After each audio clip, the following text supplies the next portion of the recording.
வணக்கம் நண்பர்களே, welcome back to Scores Academy. நான் உங்கள் சுபின். நமக்கு குரூப் டி எக்ஸாம் நடந்துட்டு இருக்குது. இதுக்கு முன்னாடி ஷிஃப்ட் வரைக்கும் நடந்த எக்ஸாமில் கேட்ட முக்கியமான சயின்ஸ் கொஸ்டின்ஸ் இந்த வீடியோவில் நம்ம பார்க்கலாம். ஓகேவா? இதே டைப்பு இல்லைன்னா இந்த கொஸ்டின் கூட ரிப்பீட் ஆகிறதுக்கு வாய்ப்பு இருக்குது வரக்கூடிய ஷிஃப்டில். கண்டிப்பாக இப்போ இந்த கொஸ்டின்லாம் எந்த டாப்பிக்லேருந்து கேட்டிருக்காங்களோ அதே டாப்பிக்லேருந்து கொஸ்டின் வர்றதுக்கு ரொம்ப வாய்ப்பு அதிகம். இதே கொஸ்டின் வர்றதுக்கு வாய்ப்பு கம்மியாக இருக்கும். ஆனால் கண்டிப்பாக இந்த டாப்பிக்லேருந்து கொஸ்டின் வர்றதுக்கு ரொம்ப வாய்ப்பு அதிகம். ஓகேவா? ஃபஸ்ட்டு கொஸ்டின் பார்ப்போம். ஃபஸ்ட்டு கொஸ்டின் நர்வ் சிஸ்டத்துலேருந்து கேட்டிருக்காங்க.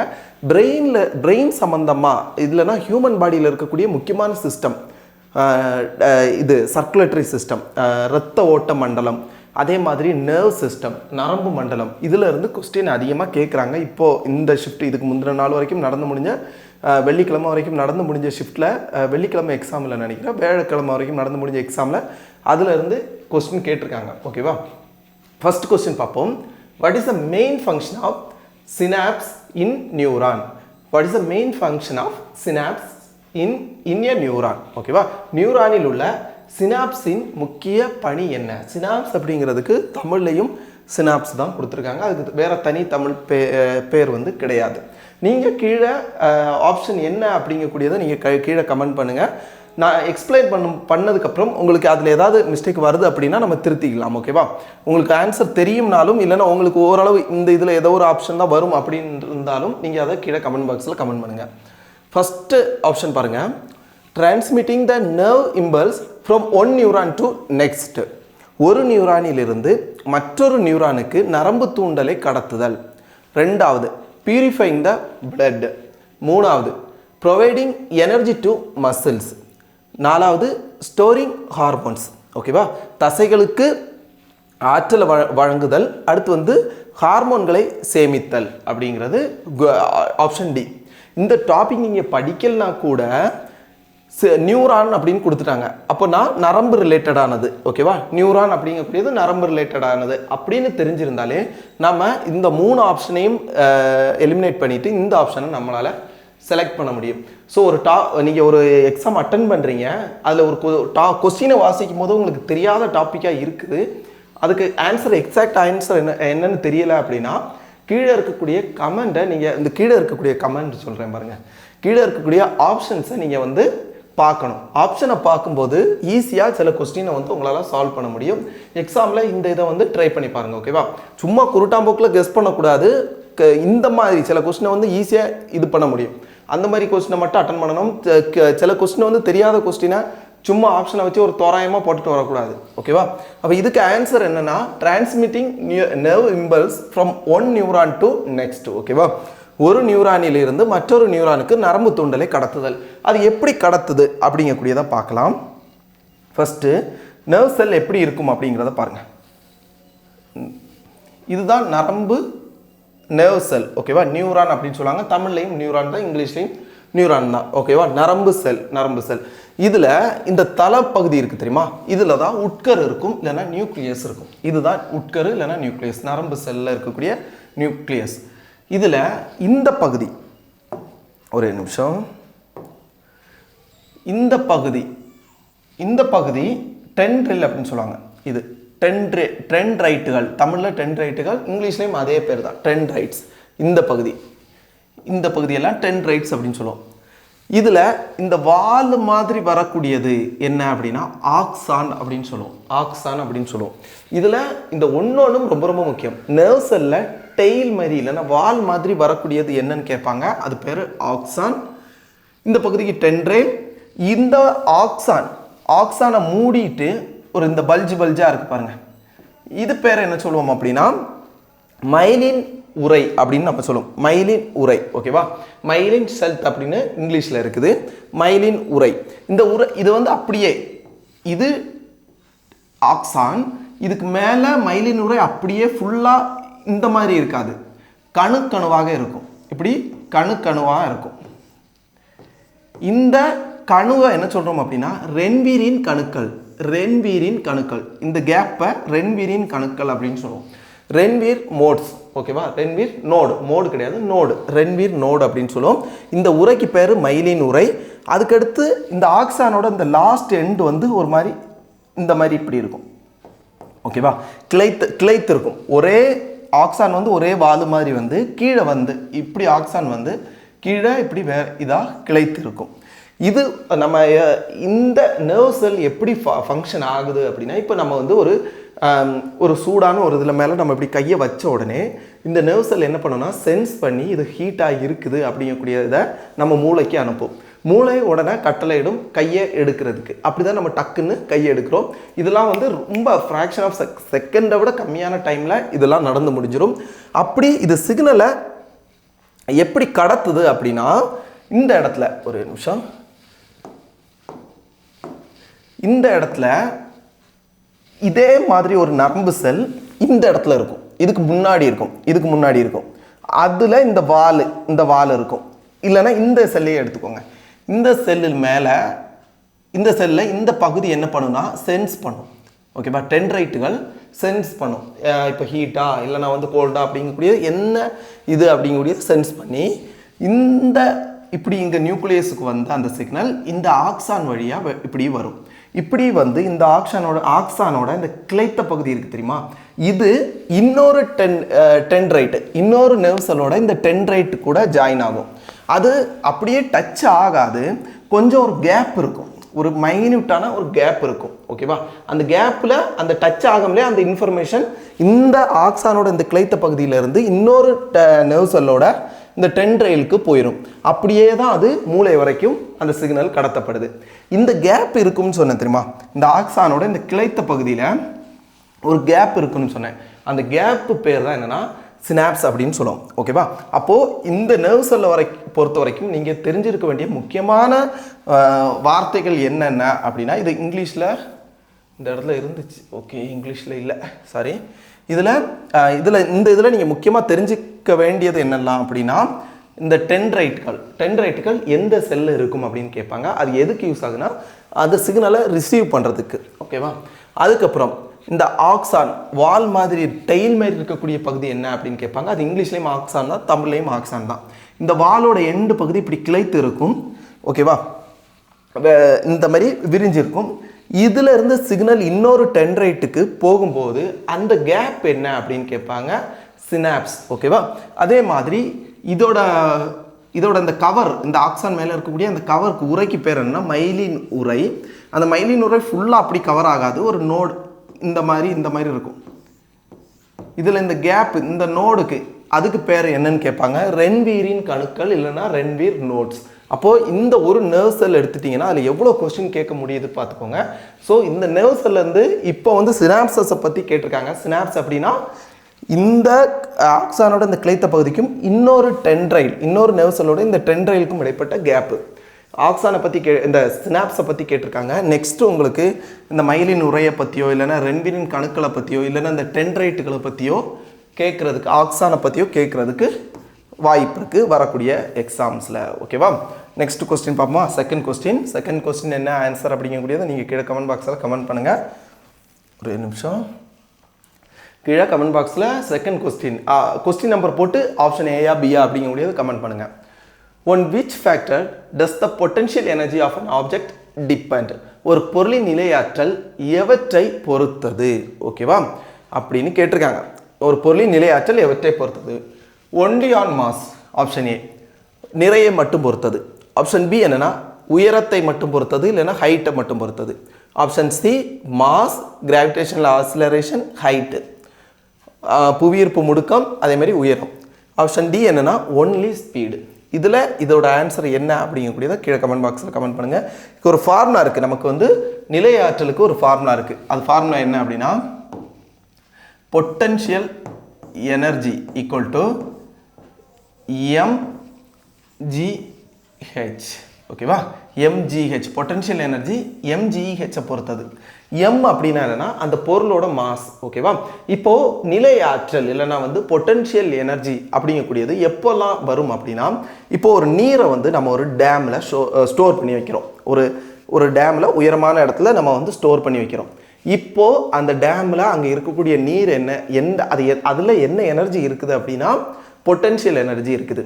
அந்த அதில் இருக்கக்கூடிய எனர்ஜி எதெல்லாம் பொறுத்தது அப்படின்னா அதில் எவ்வளவு மாஸாக வாட்டர் இருக்குது, ஒன்று அதில் இருக்கக்கூடிய மாசு. இன்னொன்று அந்த டேம் ஹைட்டாக இருக்கிற இடத்துல இருந்து ஒரு டேம் இந்த உயரத்தில் இருக்குதுன்னு வச்சுக்கோங்க. அதே சைஸ் உள்ள இன்னொரு டேம் இவ்வளோ உயரத்தில் இருக்குது. ரெண்டும் அட் அ டைம் ரெண்டுமே ரெண்டுலேருந்து வாட்டரை ஓப்பன் பண்ணுறோம். ஓகேவா?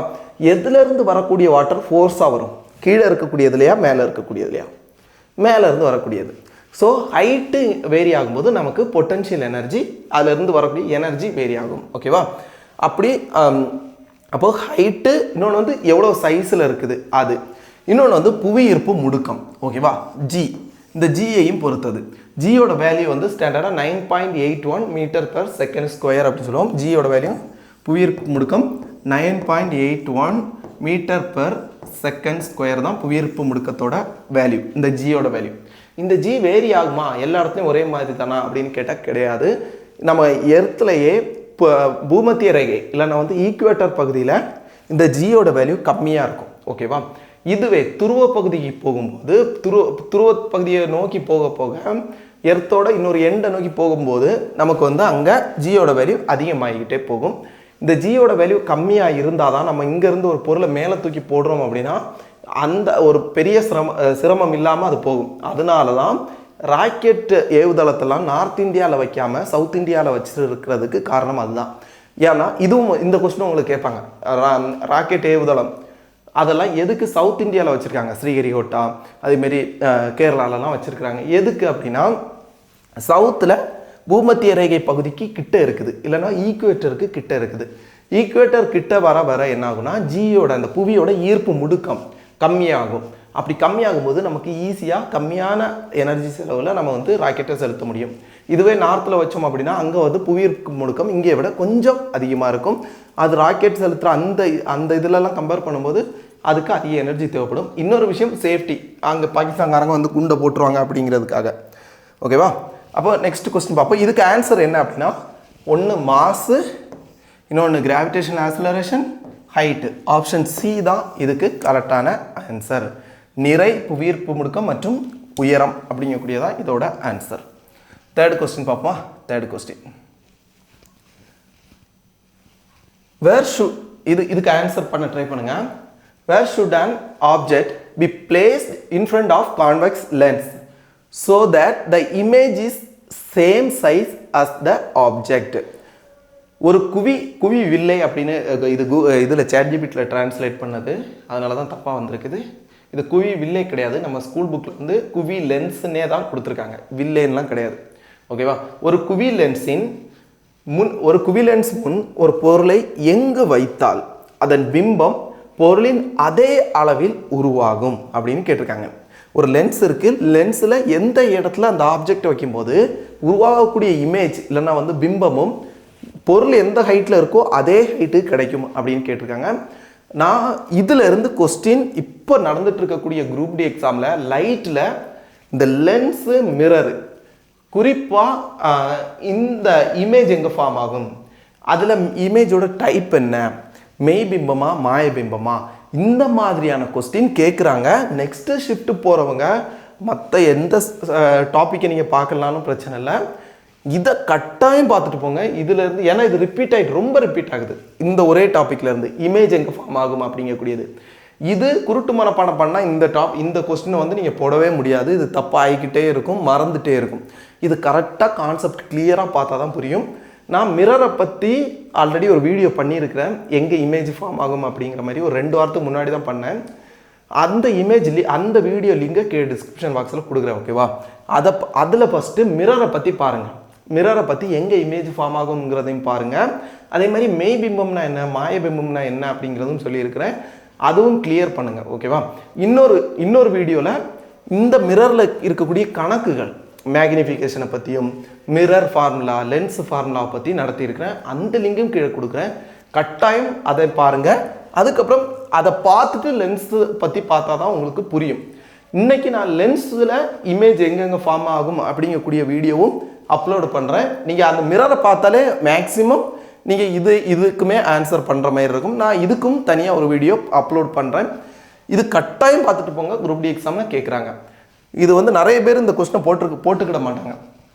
நமக்கு கொஸ்டின் என்ன கேட்டிருக்காங்கன்னா இமேஜ் பொருளுக்கு சைஸில் கிடைக்கக்கூடியது எங்கே அப்படின்னு கேட்டிருக்காங்க. நமக்கு இதுதான் ஒரு குவி லென்ஸ். ஓகேவா, குவி லென்ஸ். ஒரு நிமிஷம்.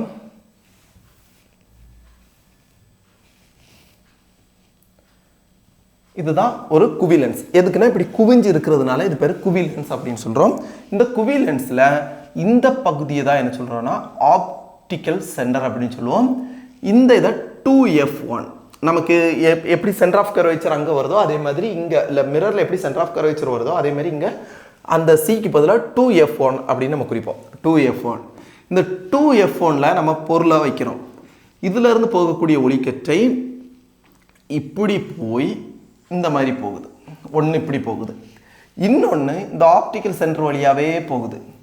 ஆப்டிக்கல் சென்டர் வழியாக போகக்கூடிய ஒரு ஒளிக்கற்றை என்றைக்குமே இந்த இதில் போகிறது எப்படி இப்படி ரிஃப்ளெக்ட் ஆச்சுதோ ரீஃப்ராக்ட் ஆச்சுதோ விலகல் அடைஞ்சதோ அந்த மாதிரி ஆப்டிக்கல் சென்டர் வழியாக ஒரு ஒளி போச்சுதுன்னா அது வந்து எந்த விலகலும் அடையாது.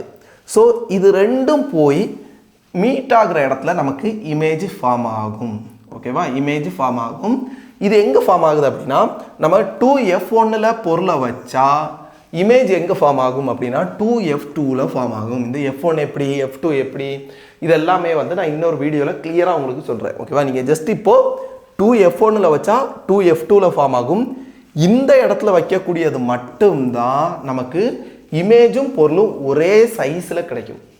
இது நேரே இருக்குது, இது தலைகீழாக இருக்குது. ஆனால் அதோட சைஸ் பார்த்தா இந்த பொசிஷனில் வச்சா மட்டும்தான் கரெக்டாக அதே சைஸில் கிடைக்குமே தவிர நம்ம இந்த இடத்துல வச்சாலோ இல்லைனா வந்து இங்கே வச்சாலோ அது சைஸு வேரி ஆகும். ஓகேவா, இமேஜோட சைஸ் வந்து வேரி ஆகும். இப்படி ஒரு ஒளிக்கற்றை போய் எங்கே மீட் ஆகுதோ அங்கே நமக்கு ஒரு இமேஜ் தெரிஞ்சதுன்னா அதை வந்து நம்ம மெய்பிம்பம் அப்படின்னு நம்ம சொல்லுவோம். ஒருவேளை சில இடத்துல என்ன ஆகும் அப்படின்னா ஒரு நிமிஷம், சில இடத்துல என்ன ஆகும், இந்த இடத்த பாருங்க, பொருள் இந்த இடத்துல வைக்கிறோம், நம்ம பொருள் இங்கே வைக்கிறோம், ஒளி இப்படி ஒரு ஒளி போகுது, இன்னொன்று வந்து இப்படி போய் இந்த பக்கம் போயிடுச்சு. ஆனால் நம்ம கண்ணுக்கு என்ன ஆகுதுன்னா இது இங்கே ரிஃப்ளெக்ட் ஆகி வர்ற மாதிரி இருக்கும், இங்கே ரிஃப்ளெக்ட் ஆகி வந்து இந்த இடத்துல மீட் ஆகிற மாதிரி இருக்கும்.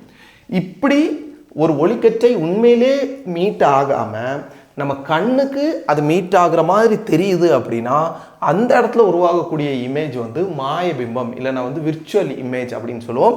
உண்மையிலே மீட் ஆகி அங்கே வரக்கூடிய இமேஜை வந்து மெய்பிம்பம் அப்படின்னு சொல்லுவோம். மெய்பிம்பம் என்றைக்குமே தலைகீழாக தான் இருக்கும். ஓகேவா, மாயபிம்பத்தை பாருங்கள் நேராக இருக்குது. ஓகேவா, இதில் ஒரு மொத்தம் எத்தனை டைப் இருக்குது அப்படின்னா இந்த இதில் ஒரு 6 இமேஜ் கிட்ட தான் 6 பொசிஷன் தான் இருக்குது இதில். ஸோ இந்த 6 பொசிஷனை மட்டும் நீங்கள் கரெக்டாக பார்த்துட்டிங்கன்னா 1 2 3 4 5 6 இதை மட்டும் நீங்கள் கரெக்டாக பார்த்துட்டாலே நம்ம வந்து இதுலேருந்து வரக்கூடிய கொஸ்டின் எல்லாம் போட முடியும். நான் இன்னொரு வீடியோவில் இதை கிளியராக நடத்துகிறேன். ஓகேவா, அப்போது நமக்கு எங்கே பொருளை வைக்கணும் அப்படின்னு கேட்டிருக்காங்க. ஒரு குவி லென்ஸின் முன் பொருளை எங்கு வைத்தால் அதன் பிம்பம் பொருளின் அதே அளவில் இருக்கும் அப்படின்னு கேட்டிருக்காங்க. எங்கே வைக்கணும்? 2Fல வைக்கணும். நம்ம 2Fல வைக்கணும். குவி புள்ளியில் கிடையாது, குவி புள்ளிக்கும் வில்லைக்கும் இடையில் கிடையாது, முடிவில் 2Fல நம்ம வச்சா நமக்கு வந்து இந்த பக்கம் 2F2ல கிடைக்கும். ஓகேவா, இந்த இடத்துல வச்சா மட்டும்தான் இமேஜும் பொருளும் அந்த இதுக்கு சைஸ் சேம் சைஸில் கிடைக்கும். இங்கெல்லாம் பாருங்கள், இந்த இடத்துல இந்த இமேஜ் இதை விட சின்னதாக இருக்குது, இதில் பாருங்கள் இதை விட இமேஜ் பெருசாக இருக்குது. இந்த ஒரு இடத்துல தான் இமேஜ் வந்து சேம் அதே இது சைஸில் கிடைக்குது. இதை நான் கிளியராக இன்னொரு வீடியோவில் நடத்துகிறேன். ஓகேவா, நெக்ஸ்ட் கொஸ்டின் பார்ப்போம். 2 கொஸ்டின் காண்க மிரர்லேருந்தே கேட்குறாங்க பாருங்கள். இந்த லைட்டுங்கிற யூனிட்லேருந்தே கேட்டிருக்காங்க. இது கணக்கு இதே டைப்பில் இருக்கக்கூடிய கணக்கு நான் ஆல்ரெடி நடத்தியிருக்கிறேன். உங்களுக்கு நீங்கள் அதை பார்த்துருந்தீங்க, நம்ம சேனல் நீங்கள் ஆல்ரெடி பார்த்துருந்தீங்கன்னா கண்டிப்பாக இந்த கொஸ்டின் நீங்கள் ஆன்சர் பண்ணியிருக்கலாம். கொஸ்டினை பார்ப்போம். A concave mirror has a focal length of 10 cm and an object is placed 20 cm from the mirror. What is the magnification? ஒரு குழி வளைவு கண்ணாடியின் குவிய தூரம் 10 சென்டிமீட்டர். பொருள் கண்ணாடியிலிருந்து 20 சென்டிமீட்டர் தொலைவில் வைக்கப்பட்டுள்ளது. அதன் பெரிதாக்கல் என்ன? பெரிதாக்கல் கிடையாது, இது வந்து கரெக்டான வார்த்தை வந்து உருப்பெருக்கம் அப்படின்னு சொல்லுவோம். அதன் உருப்பெருக்கம் என்ன அப்படின்னு கேட்டிருக்காங்க. ஓகேவா, ஆப்ஷன் ஏ வந்து -1, அதோட நேச்சரும் வந்து சேம் சைஸ் தலைகீழானது. ஓகேவா, ஆப்ஷன் 2 வந்து -2. இப்போ அந்த இமேஜ் எப்படி இருக்கும்னா பெருசாக இருக்கும், இன்வெர்டட் தலைகீழாக இருக்கும். ஆப்ஷன் சி வந்து +1 சேம் சைஸ் எரெக்ட் நேராக இருக்கும். ஆப்ஷன் டி வந்து -0.5 ஸ்மாலர் அண்ட் இன்வெர்டட். இதுக்கு ஆன்சர் என்ன அப்படிங்கிறத கீழே கமெண்ட் பாக்ஸில் கமெண்ட் பண்ணுங்கள். இதை நம்ம வந்து சால்வ் பண்ணுவோம். ஒரு கான்கேவ் மிரர் இருக்குது. கான்கேவ் மிரர் அப்படின்னா இந்த மாதிரி இருக்கும்.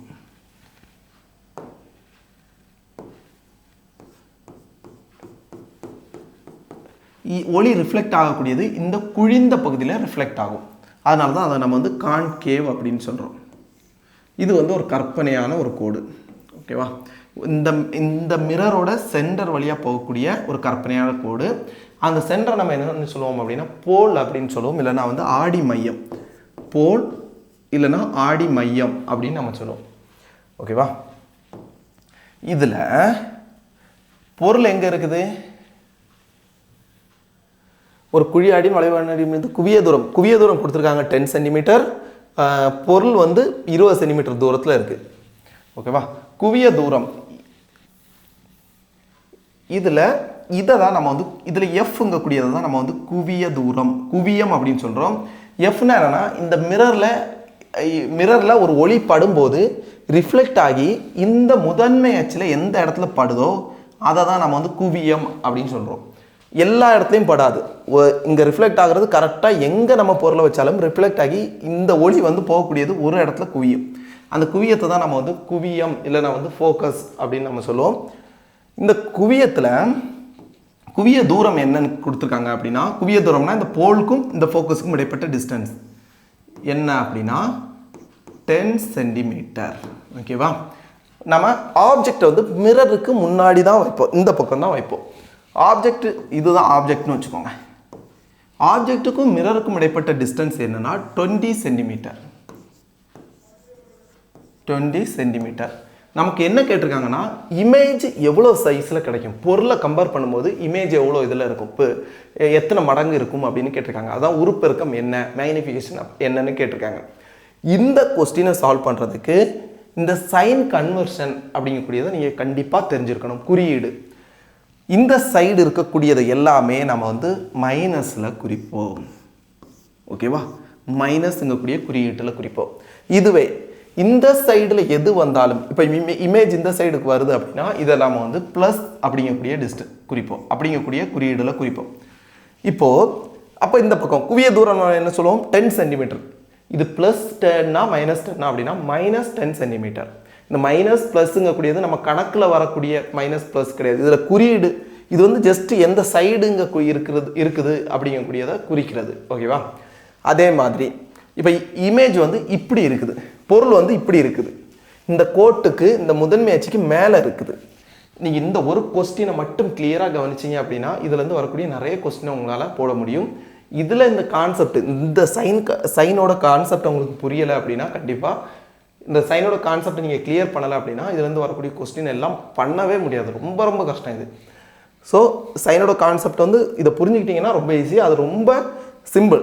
இந்த பக்கம் இருக்கிறதெல்லாம் மைனஸு, இந்த பக்கம் வந்ததுன்னா ப்ளஸ்ஸு. இப்போ ஒரு ஆப்ஜெக்ட் வந்து இங்கே உருவாகுது, இமேஜ் வந்து இங்கே கிடைக்குது, பொருள் இந்த பக்கம் வைக்கிறோம், இமேஜ் இங்கே கிடைக்குது. எடுத்துக்கிட்டுங்க ஒரு 15 சென்டிமீட்டரில் டிஸ்டன்ஸில் கிடைக்குது அப்படின்னா இது +15 -15 அப்படின்னா +15 சென்டிமீட்டர். ஓகேவா? ஒரு எக்ஸாம்பிளுக்கு சொன்னது இதை அழிச்சிடலாம்.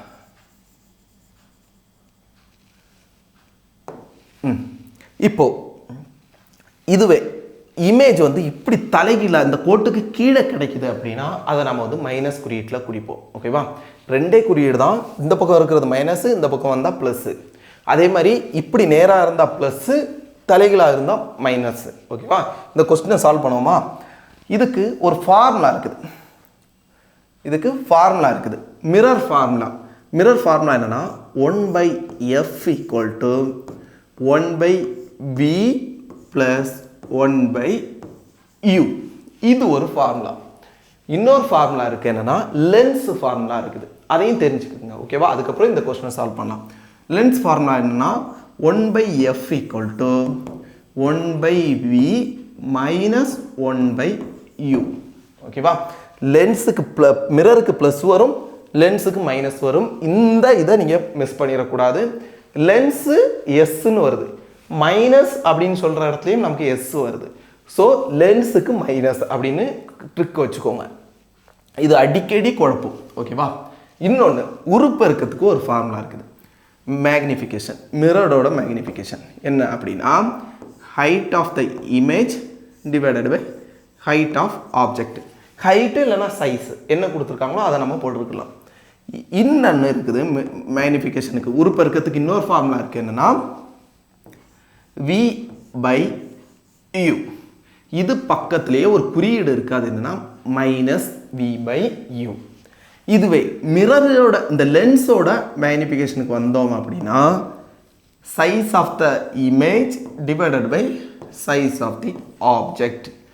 இதுக்கு இன்னொன்று இது இருக்குது, என்னென்னா v/u. ஓகேவா? vனா என்ன, uனா என்னன்னு நான் உங்களுக்கு சொல்கிறேன். ஓகேவா? ஃபஸ்ட்டு v அப்படின்னா ரொம்ப சிம்பிள். v அப்படின்னா இதுதான் ஆப்ஜெக்ட் அப்படின்னு பார்த்தோம். இந்த ஆப்ஜெக்ட்டுக்கும் மிரருக்கும் இடைப்பட்ட அந்த தொலைவை தான் நம்ம வந்து u அப்படிங்கக்கூடிய குறியீட்டில் குறிப்போம். இதுவே லென்ஸ் இங்கே இருக்குது அப்படின்னா அந்த லென்ஸுக்கும் ஆப்ஜெக்ட்டுக்கும் இடைப்பட்ட தொலைவை தான் நம்ம வந்து u அப்படிங்கக்கூடியதில் குறிக்கிறது. ஓகேவா? இதுவே v அப்படின்னா என்னன்னா, இப்போ இமேஜ் இங்கே ஃபார்ம் ஆகுதுன்னு வச்சுக்கோங்க. இந்த புள்ளிக்கும் இந்த மிரருக்கும் இந்த ஆப்ஜெக்ட்டுக்கும் இந்த பிம்பத்துக்கும் இல்லைனா வந்து இமேஜுக்கும் இடைப்பட்ட டிஸ்டன்ஸை v அப்படின்னு குறிப்போம். ஓகேவா?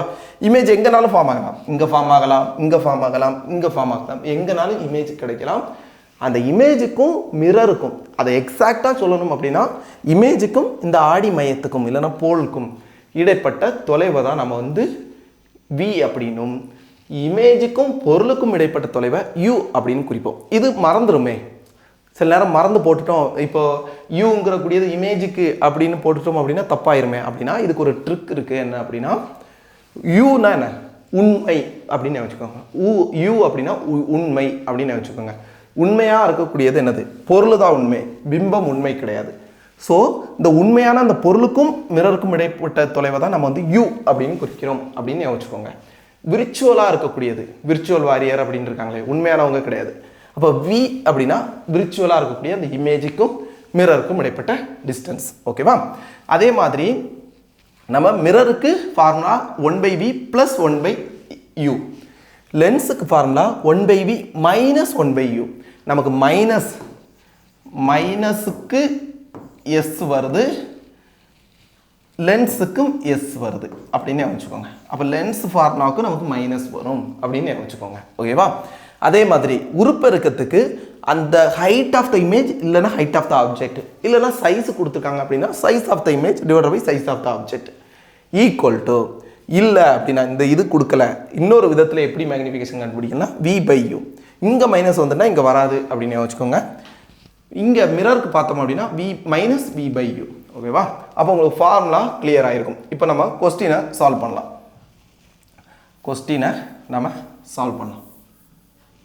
ஒரு நிமிஷம்.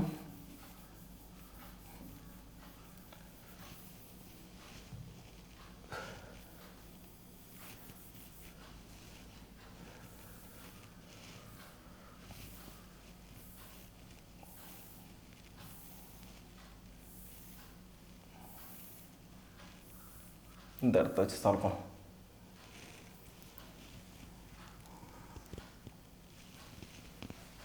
இப்போ இதில் கொஸ்டின் பார்த்தோம் அப்படின்னா f, இது என்னாச்சு, ஒரு நிமிஷம்.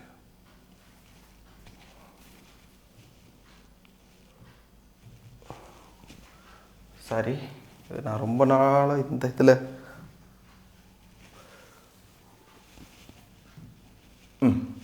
இந்த இடத்துல நம்ம கொஸ்டினை சால்வ் பண்ணலாம். என்ன கொடுத்துருக்காங்க, குவிய தூரம் கொடுத்துட்டாங்க. குவிய தூரம் f = என்ன,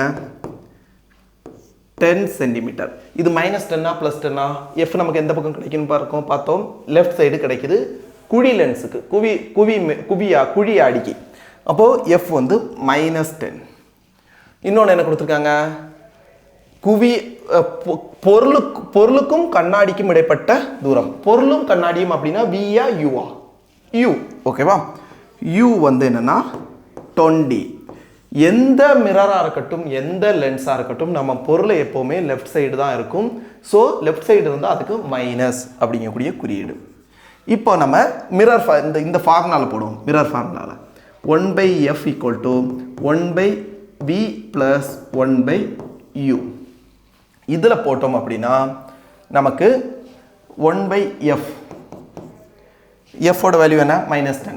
1/-10 = 1/v + 1/u. ஓட வேல்யூ என்ன? 20. -20. இந்த -20 இந்த பக்கம் வரும்போது +20 மாறும். இந்த பக்கம் வரும்போது +20 மாறும். அப்போது இந்த இடத்துல சால்வ் பண்ணுறேன். ஒரே நிமிஷத்தை அழிச்சு போட்டுரும்.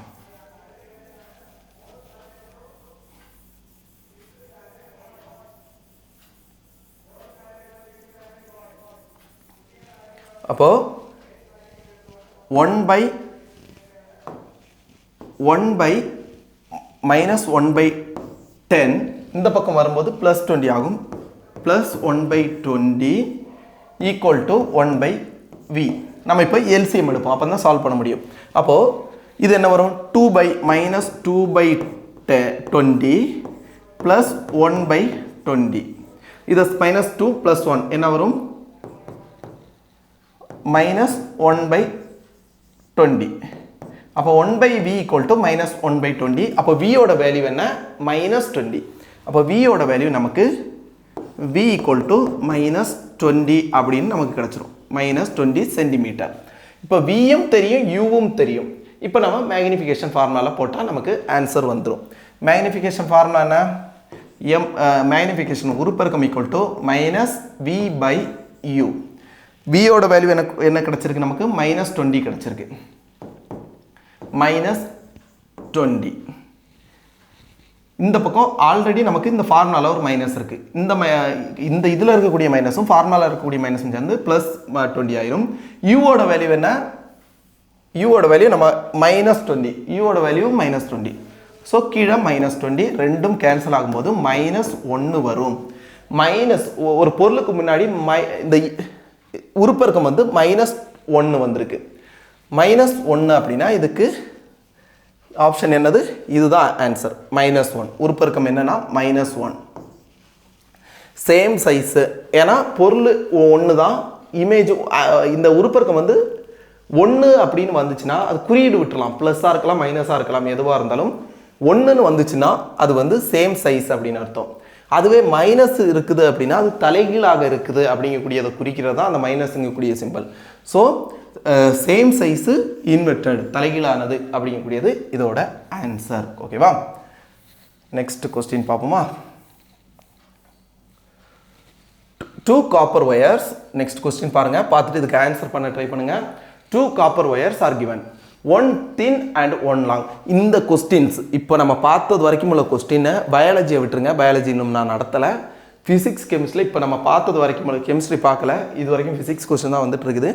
இது எல்லாமே நான் நம்மளோட அந்த ஃபிசிக்ஸ் சூப்பர் பேட்சில் நடத்தின சேம் கொஸ்டின்ஸ். ஓகேவா? அந்த டாப்பிக்கில் இருந்து நடத்தினது எல்லாம் தான் கேட்டிருக்காங்க.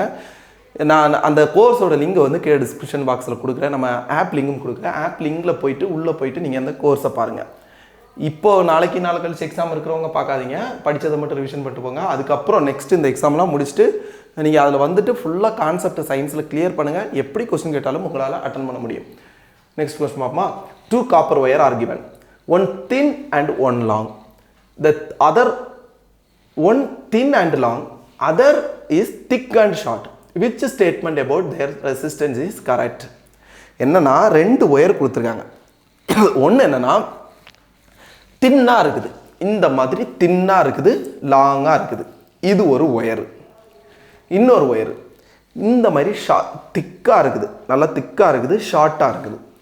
இதில் ரெசிஸ்டன்ஸ் என்ன அப்படின்னு கேட்டிருக்காங்க. ரெசிஸ்டன்ஸ் ரெண்டுலேயும் எப்படி இருக்கும்னு கேட்டிருக்காங்க. இந்த மாதிரி கொஸ்டின் எல்லாம் பார்த்துட்டு வந்து தான் என்னென்னா யூபிஎஸ்சி லெவலில் கொஸ்டின் கேட்டுட்டாங்க. குரூப் டியில் ஒரே வார்த்தையில் இல்லாமல் இப்படி ஒரு கூற்றை கொடுத்து இது எந்த கூற்று கரெக்டு அப்படிங்கிற மாதிரி கேட்குறாங்க, அப்படிங்கிற மாதிரி சொல்கிறாங்க. இதெல்லாம் கான்செப்ட் கிளியர் பண்ணிட்டு போனால் இது ரொம்ப ஈஸி. இப்போது ரெசிஸ்டன்ஸ் இல்லைன்னா மின்தடையோட ஃபார்முலா என்னன்னு பார்ப்போம். மின்தடைக்கு ஒரு ஃபார்முலா இருக்குது. Resistance equal to ρ × L/A. இது ரோ அப்படின்னா இப்போ ஒரு மெட்டீரியல் இதுதான் அந்த ஒயர்னு எடுத்துக்கோங்க. ஒரு இரும்பு ஒயர்னு வச்சுக்கோங்க. இந்த இரும்புக்குன்னே ஒரு மின் தடை இருக்கும், அந்த மெட்டீரியலுக்கு ஒரு மின் தடை இருக்கும். அதுதான் இந்த ரோங்கக்கூடியது, ரெசிஸ்டிவிட்டி ஆஃப் த மெட்டீரியல். இப்போ இரும்புக்குன்னு நேச்சுரலாக ஒரு மின் தடை இருக்கும், இன்னொரு காப்பர் எடுத்துக்கிட்டோம்னா காப்பருக்குன்னு ஒரு மின் தடை இருக்கும். ஸோ அது வந்து ஸ்டாண்டர்டு, அதுதான் அந்த ரோ. இதை விட்டுறலாம். இதை விட்டுட்டு பார்த்தோம் அப்படின்னா L/A. L அப்படின்னா என்னன்னா இந்த கடத்தியோட இல்லைன்னா இந்த கண்டக்டர் இல்லைன்னா ஒயர்னு வச்சுக்கோங்க, இந்த ஒயரோட லென்த்தை தான் L குறிக்குது. ஏ எதை குறிக்குது அப்படின்னா அதோட ஏரியா இல்லைன்னா பரப்பளவை குறிக்குது. பரப்பளவு என்னன்னா அதோட திக்னஸ்ன்னு வச்சுக்கோங்க. ஓகேவா? அப்போது அதோட ஏரியாங்கிறது திக்னஸை பொறுத்து வேரி ஆகும். இந்த ஏரியாங்கும் போது இந்த ஃபுல்லாக பார்த்துட்டு ஏரியா கிடையாது, அதோட எண்டு பகுதியோட ஏரியா. இப்போ இதுக்கு ஏரியா இவ்வளோ இருக்குது, இதுக்கு பார்த்தா இவ்வளோ ஏரியா இருக்குது. குறுக்கு வெட்டு தோற்றம் அப்படின்னு சொல்லுவாங்க. குறுக்கு வெட்டு இந்த ஏரியா, இதுக்கு பார்த்தோன்னா ஏரியா இவ்வளோ தான் இருக்குது. ஸோ இந்த area and length by area. இப்போது மேலே இருக்கக்கூடிய வேல்யூ என்னைக்கு இப்படி இருக்கும்போது மேலே இருக்கக்கூடிய வேல்யூ இன்க்ரீஸ் ஆச்சுன்னா இந்த லெஃப்ட் சைடு இருக்கக்கூடிய வேல்யூவும் இன்க்ரீஸ் ஆகும். ஓகேவா? இதுவே கீழே இருக்கக்கூடிய வேல்யூ அதிகமாச்சு அப்படின்னா இந்த பக்கம் இருக்கக்கூடியது கம்மியாகும். ஸோ லென்த் இன்க்ரீஸ் ஆகுது அப்படின்னா நமக்கு ரெசிஸ்டன்ஸ் மின்தடை இன்க்ரீஸ் ஆகும். ஓகேவா? இப்போ இது சிலவங்களுக்கு புரியாமல் இருக்கும். எப்படின்னா இப்போ ஒரு 10/2 வச்சுக்கோங்க. இதை நம்ம சால்வ் பண்ணால் என்ன வரும்? 5 கிடைக்கும். இதுவே அதே 10 வச்சுட்டு கீழே அதிகப்படுத்தும். இப்போ இதில் சால்வ் பண்ணால் என்ன வரும்? 2 வரும். இங்கே சால்வ் பண்ணால் 5 வருது. அப்போ கீழே இருக்கக்கூடிய வேல்யூ அதிகமாகுதுன்னா அந்த ஈக்குவல்ட்டுக்கு இந்த பக்கம் இருக்கக்கூடியதோட வேல்யூ கம்மியாகும். ஓகேவா? அதுக்கு ஒரு எக்ஸாம்பிள் சொன்னேன். இது நிறைய பேர் தெரிஞ்சிருக்கும், பேசிக் சின்ன ஸ்கூல் இதுதான், சிலவங்களுக்கு தெரியாத இருக்கும், அவங்களுக்காக சொன்னேன். அப்போது ரெசிஸ்டன்ஸ் என்றைக்குமே ஏரியா அதிகமாகுதுன்னா ரெசிஸ்டன்ஸ் கம்மியாகும். என்றைக்குமே லென்த் அதிகமாகிட்டே போகுது அப்படின்னா ரெசிஸ்டன்ஸ் அதிகமாகும். ஓகேவா? இப்போது ஒரு இதை எடுத்துக்கோங்க. இதுக்குள்ளோடி நம்ம ஒரு பொருளை விடுறோம், ஈஸியாக போகுது, ஏன்னா ஏரியா அதிகம். இதுவே இதோட ஹோல் வழியாக ஒரு இதை விடுதோம் அப்படின்னா இதுக்கு ஏரியா கம்மி, அதனால நம்ம அது உள்ளே போகிறது தடையாக இருக்குது நமக்கு. அதான் ஏரியா அதிகமாச்சுன்னா நமக்கு வந்து தடை கம்மியாகும், ஏரியா கம்மியாச்சுன்னா நமக்கு தடை அதிகமாகும். ஓகேவா? இது ரொம்ப பேசிக். ஸோ இதுக்கு நம்ம கொஸ்டினுக்கு ஆன்சர் பண்ணலாம். Thin and long wire has more resistance. ஓகேவா? தின்னாக இருக்கக்கூடியது லாங்காக இருக்கக்கூடியது, ஏன்னா லென்த் இன்க்ரீஸ் பண்ணால் நமக்கு ரெசிஸ்டன்ஸ் அதிகமாகும். ஹேஸ் மோர் ரெசிஸ்டன்ஸ் அப்படிங்கக்கூடியது ஆப்ஷன் ஏ தான் கரெக்டானது. மெல்லிய மற்றும் நீளமான கம்பிக்கு அதிக மின்தடை இருக்கும் அப்படிங்கக்கூடியதான் கரெக்டான கொஸ்டின். நெக்ஸ்ட் கொஸ்டின் போகலாம். Next question, which of the following comes under life process? ஓகேவா? பின்வருவனவற்றில் எது ஒரு உயிர் செயல்முறைகளில் அடங்கும் அப்படின்னு கேட்டிருக்காங்க.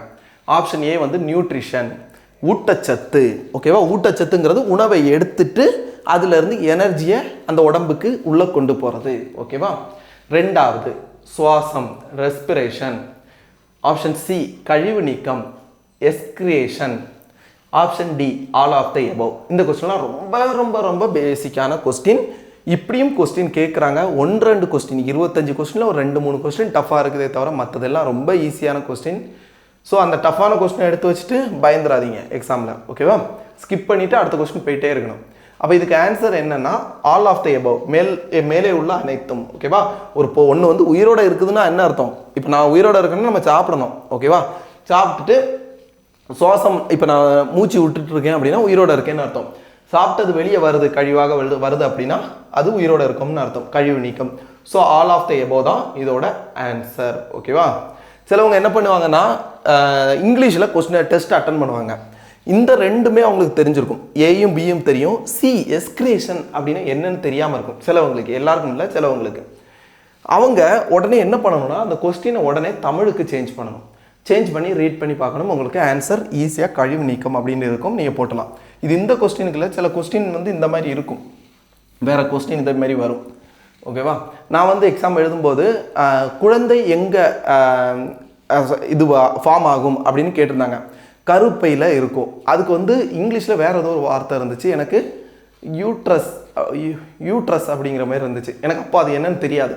ஸோ நான் மறுபடியும் அதை தமிழுக்கு சேஞ்ச் பண்ணி அந்த கொஸ்டின் கருப்பை அப்படிங்கிறது ஈஸியாக போட்டுட்டேன். ஸோ நீங்களும் அந்த மாதிரி உங்களுக்கு ஏதாவது இங்கிலீஷில் வார்த்தை தெரியும்னா உடனே அந்த கொஸ்டினை தமிழுக்கு சேஞ்ச் பண்ணிடுங்க. ஓகேவா? நெக்ஸ்ட் கொஸ்டின் பார்ப்போம். when a solution was added to glow oil its smell disappeared. what was the nature of the solution? ஓகேவா? கிராம்பு எண்ணெயில் கரைசல் சேர்க்கப்பட்ட போது அதன் மனம் மறைந்தது. அந்த கரைசலின் தன்மை என்ன? ஓகேவா? ஒரு கிராம்பு எண்ணெய் இருக்குது, அந்த எண்ணெயில் ஏதோ ஒரு லிக்விடை ஊற்றுறாங்க. ஊற்றும் போது அந்த கிராம்பு எண்ணெய்க்கு இருக்கக்கூடிய ஒரு நேச்சுரலாக இருக்கக்கூடிய அந்த மனம் மறைஞ்சிடுச்சு. அது என்ன அப்படின்னு கேட்டிருக்காங்க. அது என்னன்னு கேட்டிருக்காங்க. கிராம்பு எண்ணெய்க்கு அந்த மனத்தை கொடுக்கக்கூடிய ஒரு இது இருக்கு, ஒரு தன்மை, ஒரு சப்ஸ்டன்ஸ் வந்து அதில் இருக்குது. அது பேர் வந்து யூஜனால் நினைக்கிறேன். யூஜனால். ஓகேவா? யூஜனால்ங்கக்கூடியது தான் கிராம்பு எண்ணெய்க்கு அந்த மனத்தை கொடுக்கக்கூடியது. ஓகேவா? அந்த கிராம்பில் இருக்கக்கூடிய ஒரு சப்ஸ்டன்ஸ் அது பேர் யூஜனால். இதுதான் அதுக்கு மனத்தை கொடுக்கக்கூடியது. இந்த யூஜனால் வந்து ஆசிட் கூட இல்லைன்னா வந்து அமிலம் கூட ரியாக்ட் ஆகும்போது எந்த பிரச்சனையும் இல்லை, அதோட மனம் அப்படியே இருக்கும். அது காரம் கூட இல்லைனா வந்து பேஸ் கூட ரியாக்ட் ஆகும்போது அதில் படும்போது என்ன ஆகும்னா இந்த யூஜனால் வந்து அதோட அந்த மனம் கொடுக்கக்கூடிய தன்மையை இழந்துரும், இல்லைன்னா அதோட மனம் இல்லைன்னா அதோட ஸ்மெல் வந்து போயிடும். ஓகேவா? அப்போது இதுக்கு காரணம் என்ன? அப்போ மனம் போயிடுச்சு. அதுக்கு காரணம் என்னென்னா அந்த கரைசல் எந்த தன்மையில் இருந்திருக்கும், அந்த ஆயிலில் ஊற்றின அந்த லிக்விட் வந்து என்ன தன்மையில் ஆனது அப்படின்னா காரத்தன்மை உடையது, இல்லைன்னா வந்து அல்கலை பேஸ். ஓகேவா? பேஸ் இல்லைன்னா அல்கலின் அப்படின்னு சொல்லுவோம். காரத்தன்மை இருந்திருக்கும் அந்த ஆயில். நம்ம அந்த க்ளவ் ஆயிலில் இல்லைன்னா வந்து கிராம்பு எண்ணெயில் நம்ம ஊற்றின கரைசல் ஒரு காரமாக இருந்திருக்கும். அதனால தான் அதோட ஸ்மெல்லு போயிடுச்சு. உங்களுக்கு ஒருவேளை இது கூட கேட்கலாம் எக்ஸாமில். யூஜனால் அப்படின்னா எதில் இருக்கக்கூடியது? கிராம்பில் இருக்கக்கூடியது, கிராம்புக்கு மனத்தை கொடுக்கக்கூடியது. ஓகேவா? இதே மாதிரி நம்மளோட கேஸ் லீக் ஆகுதுன்னா நமக்கு ஒரு ஸ்மெல் வருது. ஓகேவா? நார்மலாக எல்பிஜிக்கு வந்து ஸ்மெல்லே கிடையாது, ஆனால் அதில் நமக்கு கேஸ் லீக் ஆகும்போது நமக்கு ஒரு ஸ்மெல்லு நம்ம ஃபீல் பண்ணுறோம். அதுக்கு காரணம் என்னென்னா எல்பிஜியில் இவங்க வந்து மெர்கேப்டன் அப்படிங்கக்கூடியதை ஒன்று கலந்துருப்பாங்க. எதுக்கு அப்படின்னா கேஸ் லீக் ஆகும்போது நம்ம கண்டுபிடிக்கணும், இல்லைன்னா அது பாட்டு லீக் ஆகிட்டே இருக்கும், நமக்கு தெரியாது, வெடிச்சதுக்கப்புறம் தான் தெரியும். அப்போது அதை சென்ஸ் பண்ணுறதுக்காக லீக் ஆகுது அப்படிங்கிறத நம்ம சென்ஸ் பண்ணுறதுக்காக நம்ம சேஃப்டிக்காக ஒரு இதை கலந்துருப்பாங்க. அது பேர் வந்து மெர்கேப்டன். இது ரொம்ப ரொம்ப முக்கியமான ஒரு கொஸ்டின். ஓகேவா? நெக்ஸ்ட் கொஸ்டின் பார்ப்போம். Next question. which of the following metal will not produce hydrogen gas when reacting with dilute acid? dilute acid கூட ரியாக்ட் ஆகி எந்த மெட்டல் வந்து நமக்கு ஹைட்ரஜன் கேஸை கொடுக்காது அப்படின்னு கேட்டிருக்காங்க. which of the following metal will not produce hydrogen gas when reacting with dilute acid? பின்வரும் உலோகங்களில் எது நீர்த்த அமிலத்துடன் வினைபுரிந்து ஹைட்ரஜன் வாயுவை வெளிப்படுத்தாது? இப்போ ஆசிட் அப்படின்னா தெரியும், அமிலம் அப்படின்னா நமக்கு தெரியும். எது நீர்த்த அமிலம் இல்லைன்னா டைல்யூட் ஆசிட் அப்படின்னா அதோட அமிலத்தன்மை கொஞ்சம் கம்மியான அமிலம், அதை தான் நம்ம வந்து டைல்யூட் ஆசிட் அப்படின்னு நம்ம சொல்லுவோம். ஓகேவா? அப்போது இதில் எந்த மெட்டல் ஆசிட் கூட ரியாக்ட் ஆகி ஹைட்ரஜனை கொடுக்காது அப்படின்னு கேட்டிருக்காங்க. சிம்பிளாக சொல்ல போனால் இதில் எந்த மெட்டல் ஆசிட் கூட சீக்கிரம் ரியாக்ட் ஆகாது, இல்லைன்னா ரியாக்டிவிட்டி கம்மியாக இருக்கக்கூடியது, கொடுத்ததில் கம்மியாக இருக்கக்கூடியது என்ன அப்படின்னு கேட்டிருக்காங்க. இந்த கொஸ்டினை பார்க்கும்போது நமக்கு என்ன ஃபீல் ஆகும் அப்படின்னா, அப்போது நம்ம வந்து எல்லா இதையுமே வந்து நம்ம மனப்பாடம் பண்ணி வச்சுருக்கணும். இப்போ 118 எலமெண்ட் இருக்குது அப்படின்னா அந்த எலமெண்ட்டை எல்லாத்தையும் எடுத்து வச்சு 118 எடுத்து அதில் எது ரியாக்ட் ஆகும் எது ரியாக்ட் ஆகாது அப்படின்னு தெரிஞ்சிருக்கணும் அப்படின்னு நீங்கள் நினைப்பீங்க. அப்படி கிடையாது. இது எல்லாமே இதை நம்ம புதுசாக நம்ம வந்து ஜென்ரலாக பார்க்கும்போது அப்படி தோணும், ஆனால் அப்படி கிடையாது. ஒரு முக்கியமான ஒரு 10 இதை நம்ம பார்த்து வச்சாலே அந்த 10க்குள்ளே இருந்தால் ஆப்ஷனை போட்டிருப்பாங்க. ஓகேவா? அப்போது which of the following metal will not produce hydrogen gas அப்படின்னா இதில் எதெல்லாம் ரியாக்ட் ஆகும் அப்படின்னு ஈஸியாக ரியாக்ட் ஆகக்கூடியது என்னன்னு நமக்கு தெரிஞ்சிருக்கணும். இதில் இந்த மெட்டல் எல்லாம் தான் ஈஸியாக ஆசிட் கூடையும் சரி வாட்டர் கூடையும் சரி இல்லைன்னா இன்னொரு மெட்டல் கூடையும் ஈஸியாக ரியாக்ட் ஆகக்கூடிய மெட்டல் என்னென்னா இவ்வளோ மெட்டல் தான். இந்த ஆர்டரில் தான் அதோட ரியாக்டிவிட்டி இருக்குது. நீங்கள் இந்த ஆர்டரில் படித்து வச்சுருக்கணும். இது ரொம்ப ரொம்ப ரொம்ப ரொம்ப முக்கியமான ஒன்று. ஒரு 4 இது கொடுத்துட்டு எதுக்கு ரியாக்டிவிட்டி கம்மின்னு கூட கேட்கலாம். ஓகேவா? அப்போது இதுக்கு ஃபஸ்ட் என்னென்னா potassium, sodium, calcium, magnesium, aluminium, zinc, iron, lead, hydrogen, copper, இது பேர் என்ன, மெர்க்குரி, சில்வர், கோல்டு. ஓகேவா, நமக்கு தெரியும் சில்வரும் கோல்டும் தான் ரியாக்டிவிட்டி ரொம்ப கம்மி. அதனால தான் நம்ம வந்து தங்கத்தில் செயின் போடுதோம். இப்போ நம்ம வேறு ஏதாவது கவரிங்கில் ஏதாவது போட்டோம் அப்படின்னா அது இன்னும் இயற்கையில் இருக்கக்கூடிய வாட்டர் கூடயோ ஏர் கூடயோ ரியாக்ட் ஆகி ஈஸியாக அதோட நிறம் போயிடும். ஸோ ரியாக்டிவிட்டி கம்மியாக இருக்கக்கூடியது தங்கம், அதை விட இன்னும் கொஞ்சம் அதிகமாக இருக்கக்கூடியது சில்வர். ஓகேவா, இருக்கலே ரொம்ப அதிகமாக இருக்கக்கூடியது பொட்டாசியம். நீங்கள் இந்த ஆர்டரில் படித்து வச்சுருக்கணும். இந்த ஆர்டர் படிக்கிறதுக்கு ஒரு இது இருக்குது, என்னென்னா ஒரு ட்ரிக்கு.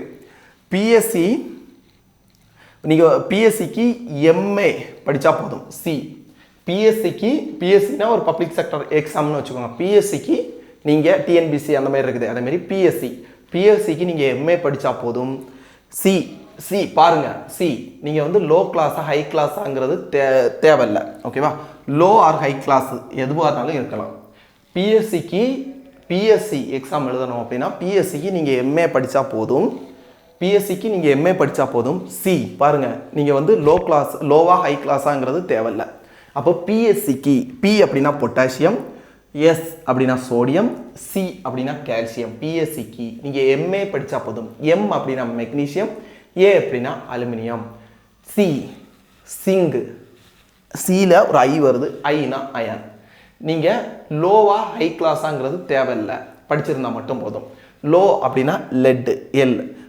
ஹெச் அப்படின்னா ஹைட்ரஜன், சி அப்படின்னா லாஸ்ட் இருக்கக்கூடியது என்னது, காப்பர். ஓகேவா, காப்பரும் இதுவும் குழப்பிடக்கூடாது, கால்சியத்தையும் குழப்பிடக்கூடாது, அது கொஞ்சம் பார்த்துக்கணும். ஓகேவா, லாஸ்ட் இருக்கக்கூடிய மெர்க்குரி, சில்வர், கோல்டு. இந்த மெர்க்குரியை லாஸ்ட்டாக ஞாபகம் வச்சுக்கோங்க. ஓகேவா, சில்வர் கோல்டு நமக்கு தெரியாது, ரியாக்டிவிட்டி ரொம்ப ரொம்ப கம்மி. லாஸ்ட் இருக்கக்கூடிய மெர்க்குரியை கொஞ்சம் ஞாபகம் வச்சுக்கோங்க. இதில் அப்போ நமக்கு ஆன்சர் என்ன வரும் அப்படின்னா, நமக்கு தெரியும் சிங்கு, மெக்னீசியம், காப்பர், அயான். இதில் இருக்கக்கூடியதுல லாஸ்ட் இருக்கக்கூடியது என்னது, காப்பர் தான் லாஸ்ட் இருக்குது ரியாக்டிவிட்டியில். அப்போ இதுக்கு ஆன்சர் என்னன்னா காப்பர். இந்த இவ்வளோ மெட்டலையும் கண்டிப்பாக நீங்கள் படித்து வச்சுருக்கணும், ரொம்ப ரொம்ப முக்கியம். நெக்ஸ்ட் ஒரு கொஸ்டின் பார்ப்போம். Next question show the ready to. Next question பார்ப்போம், இது வேண்டாம். What does an acid release hydrogen? ஓகேவா, what does an acid release hydrogen ions? அமிலம் ஹைட்ரஜன் அயன்களை எப்போது வெளிவிடும்? வாட் டஸ் கிடையாது, when does an acid release hydrogen ions? அமிலம் hydrogen அயன்களை எப்போது வெளிவிடும்? அது ட்ரை ஸ்டேட்டில் இருக்கும்போது ஒரு அமிலம் ஹைட்ரஜன் அயனை வெளிவிடுமா அப்படின்னு கேட்டால் கிடையாது. Dissolved in water, when dissolved in oil அப்படின்னா நமக்கு வாட்டரில் அமிலம் ரியாக்ட் ஆகும்போது தான் அதில் இருக்கக்கூடிய அமிலத்தில் இருக்கக்கூடிய ஹைட்ரஜன் அயனை அது வெளிவிடும். ஓகேவா, அப்போ நீரில் கரைக்கப்படும் போது இது வந்து ஆசிட், பேஸ், சால்ட் அப்படிங்கக்கூடிய கெமிஸ்ட்ரியில் ஒரு யூனிட் இருக்குது, என்சிஆர்டி புக்கில் இருக்குது. அதிலிருந்து கேட்ட அந்த டாபிக் நீங்கள் படிச்சிருந்தீங்கன்னா இந்த கொஸ்டினை நீங்கள் ஈஸியாக போட்டலாம். நீரில் ரியாக்ட் ஆகும்போது தான் ஆசிட் வந்து ஹைட்ரஜன் அயனை வெளிவிடும். ஓகேவா, இந்த ட்ரை ஸ்டேட்டில் இருக்கும்போது அதெல்லாம் கிடையாது. ஓகேவா, மெட்டல் கூட ரியாக்ட் ஆகும்போதும் ஹைட்ரஜன் அயன் வெளியே வரும். ஆனால் நமக்கு மெட்டல்ங்கிறது கொடுக்கல ஆப்ஷனில். நீரில் இருக்கும்போது, உலர்ந்த நிலையில் இருக்கும்போது, எண்ணெயில் இருக்கும்போது அப்படின்னு கொடுத்துருக்காங்க. நீரில் இருக்கும்போது, நீரில் கரையும் போது. நெக்ஸ்ட் கொஸ்டின் பார்ப்போம். Which statement is correct about properties of colloidal solution? கீழ்கண்டவற்றுள் எந்த கூற்று கூழ்ம கரைசல் பற்றி சரியானது அப்படின்னு கேட்டிருக்காங்க. கூழ்ம கரைசல் அப்படிங்கக்கூடியது நம்ம யூனிட்டில் கெமிஸ்ட்ரி எடுக்கும்போது ஃபஸ்ட்டு யூனிட்லேயே இதெல்லாம் வரும். ஓகேவா, கரைசலை பற்றிலாம் வரும். ரொம்ப ரொம்ப ஈஸியான ஒரு சின்ன ஒரு யூனிட். அதுலேருந்து பாருங்கள், ஒரு கொஸ்டின் கேட்டிருக்காங்க. கூழ்ம கரைசலை பற்றி எது வந்து சரியானது அப்படின்னு கேட்டிருக்காங்க. Its particles are visible to the naked eye. வெறுங்கண்ணால் நம்ம அதில் கரைசலில் இருக்கக்கூடிய பார்ட்டிகளை பார்க்க முடியும் அப்படிங்கக்கூடியது option A. It show the Tyndall effect, Tyndall விளைவு இது வந்து காமிக்கும் அப்படிங்கக்கூடியது option B. It is completely transparent and true solution. இது வந்து கம்ப்ளீட்லி டிரான்ஸ்பரண்டாக இருக்கும். ட்ரூ நம்ம இந்த சொல்யூஷன் வந்து கொலைடல் சொல்யூஷன் வந்து அப்படியே கண்ணால் பார்க்க முடியும்.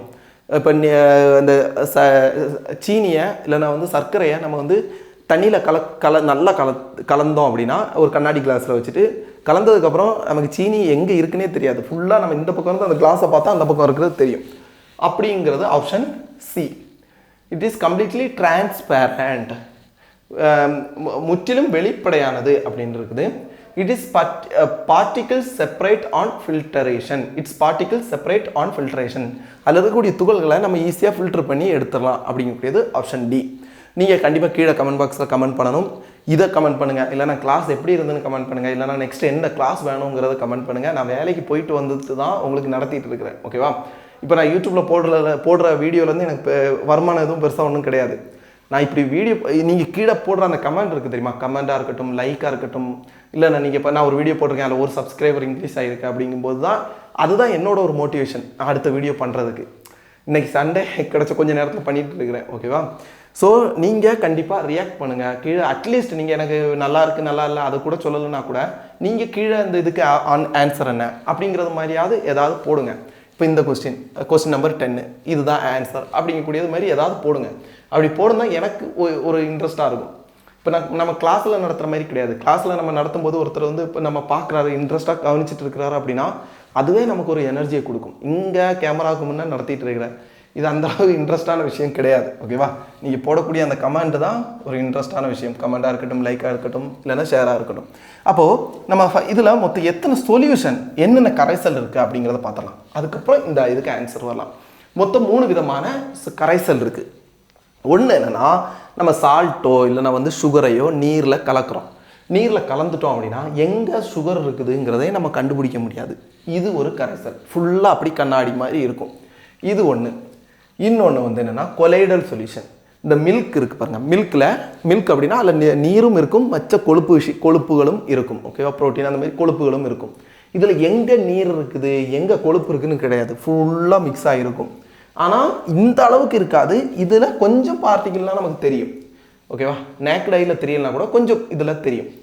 ஆனால் நம்ம இதில் பார்த்தோம் அப்படின்னா இன்னொன்று இருக்குது, சஸ்பென்ஷன். இது வந்து ட்ரூ சொல்யூஷன், உண்மை கரைசல். இது இன்னொன்று வந்து கொலைடலுக்கு வந்து என்னென்னா கூழ்ம கரைசல் தமிழில். ஓகேவா? இன்னொன்று வந்து என்னென்னா சஸ்பென்ஷன் அப்படின்னா தொங்கல், இல்லைனா வந்து தொங்கல் கரைசல், இல்லைன்னா வந்து தொங்கல் அப்படின்னு சொல்லுவோம் சஸ்பென்ஷன். இது என்ன அப்படின்னா ஒரு கிளாஸில் தண்ணி எடுத்துக்கோங்க, ஒரு வீட்டில் அங்கே பக்கத்தில் கிடக்கூடிய மண்ணை எடுத்துக்கோங்க, எடுத்து நல்லா கலக்குங்க. கலக்கும்போது என்ன ஆகும், அதில் இருக்கக்கூடிய மண்ணெல்லாம் அப்படியே நமக்கு தெரியும். ஓகேவா? கொஞ்சம் நேரம் விட்டோம் அப்படின்னா கீழே படிஞ்சிடும். இதுதான் என்னென்னா சஸ்பென்ஷன் அப்படிங்கக்கூடியது. நமக்கு இந்த கூழ்ம கரைசலை பற்றி தான் கேட்டிருக்காங்க. இந்த கூழ்ம கரைசல் இதில் இந்த கரைசல் வழியாக லைட் அடித்தோன்னு வச்சுக்கோங்க. லைட் அடித்தோம் அப்படின்னா இந்த உண்மையான கரைசலில் லைட் போகிறதே தெரியாது. ட்ரூ சொல்யூஷன் இல்லைனா வந்து உண்மை கரைசலில் இந்த சுகராக கலக்கி வச்சுருக்கக்கூடியதில் நமக்கு லைட் போகக்கூடிய அந்த பாதை தெரியாது. ஆனால் இந்த கொலைடல் சொல்யூஷன்லையும் சஸ்பென்ஷன்லையும் அதில் இருக்கக்கூடிய துகள்களில் பட்டு இந்த லைட் சிதறல் அடைகிறதுனால அது போகக்கூடிய பாதை நமக்கு தெரியும்.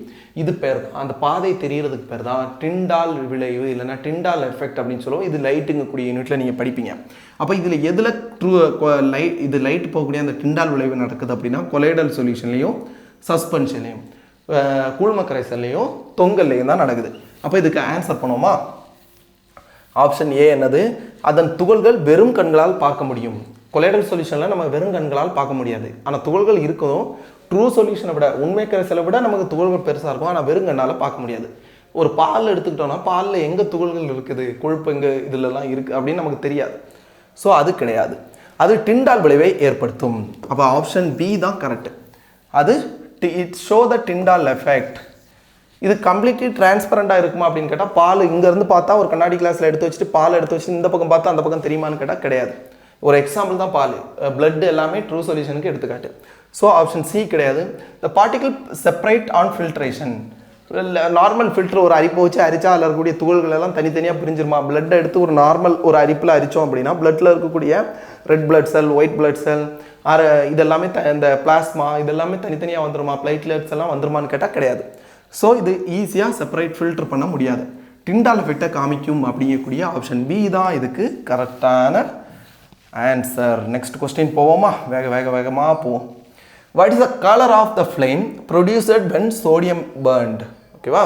சோடியத்தை எரித்தால் எந்த நிறம் சரி தெரியும், அந்த சுடர் எந்த கலரில் இருக்கும் அப்படின்னு கேட்டிருக்காங்க.